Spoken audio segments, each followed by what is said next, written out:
विद्यार्थ्यांनो, सोपे गणित या युट्यूब चॅनल मध्ये स्वागत आहे। आपण तिसऱ्या पाठावरील काही महत्त्वाचे गणित पाहत आहोत, जी की परीक्षेच्या दृष्टीने अत्यंत महत्त्वाचे आहेत। मग हे गणित काय आहे?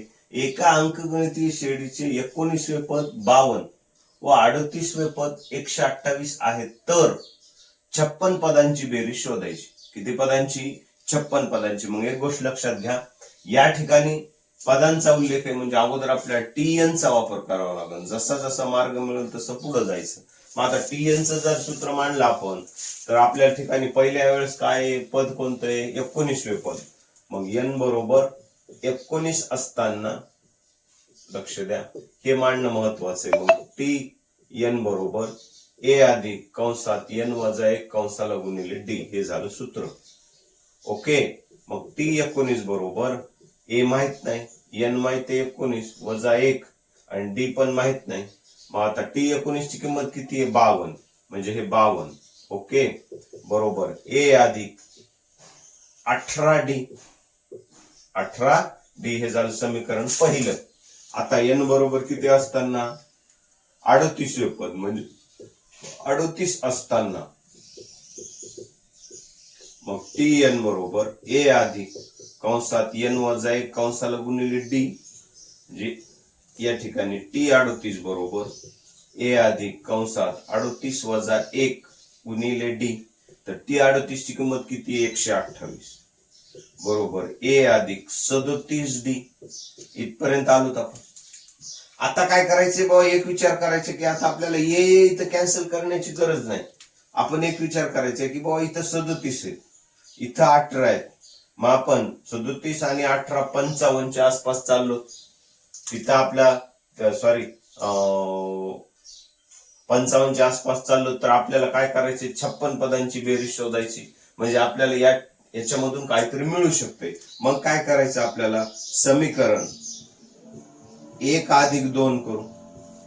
समीकरण 1 काय? 52 बरोबर ए अधिक 18डी, आणि दुसरं समीकरण आहे 128 बरोबर ए अधिक 37डी।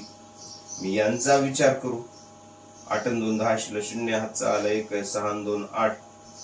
180 बरोबर ए अधिक ए 2 ए अधिक 18 आणि 37 किती व्हायले? 55,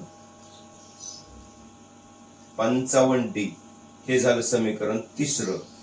याचा वापर आपल्याला दुसरीकडे कुठं होतंय का ते पाहायचं आहे। आता आपल्याला काय करायचं? बाबा यांनी विचारलंय 56 पदांची बेरीज शोधायची, म्हणजे एन बरोबर 56 असताना पण लक्ष द्या, सोपं गणित आहे, 3 गुणांना महत्वाचं। बेरीज विचारली म्हणून एस एन चं सूत्र 2 ए अधिक कंसात एन वजा 1 कंसाला गुणिले डी। बघा आता मार्ग 100% सापडतो। एस 56 बरोबर 56/2 गुणिले 2 ए अधिक इथं 56 वजा 1 म्हणजे 55, 55डी। बघ आता बे दोन्ही 4, 1 उरला, 2 8 16, 28 गुणिले 2 ए अधिक 55डी, या ठिकाणी आहे 2 ए अधिक 55डी ची किंमत किती? 180, समीकरण 3 वरून, म्हणजे ह्याच्याऐवजी आपण 180 घेऊ शकतो आणि इथं कारण लिहू शकतो 3 वरून समीकरण। ओके, 180 कुठून आले? तर समीकरण 3 वरून आले। मग 28 आणि 180 चा जर गुणाकार केला, 28 0 0, याचा जर गुणाकार केला तर 5040 गुणाकार येतो, म्हणजे यश 56 ची किंमत किती आली? 5040। म्हणून अशी एक अंकगणितीय श्रेणी आहे जिचं 19व पद 52 आणि 38व पद जर 28 असेल, तर त्या अंकगणितीय श्रेणी मधल्या 56 पदांची बेरीज आहे 5040। अशा प्रकारे विद्यार्थी मित्रांनो, परीक्षेला येण्यासारखे, हमखास येण्यासारखे गणित 3 गुणांचे, 2 गुणांचे, 4 गुणांचे मी तुम्हाला सोप्या पद्धतीने सांगत आहे। तुम्हाला जर गणित कळालं असेल तर तुम्ही व्हिडिओला नक्कीच लाईक आणि शेअर करा। ओके।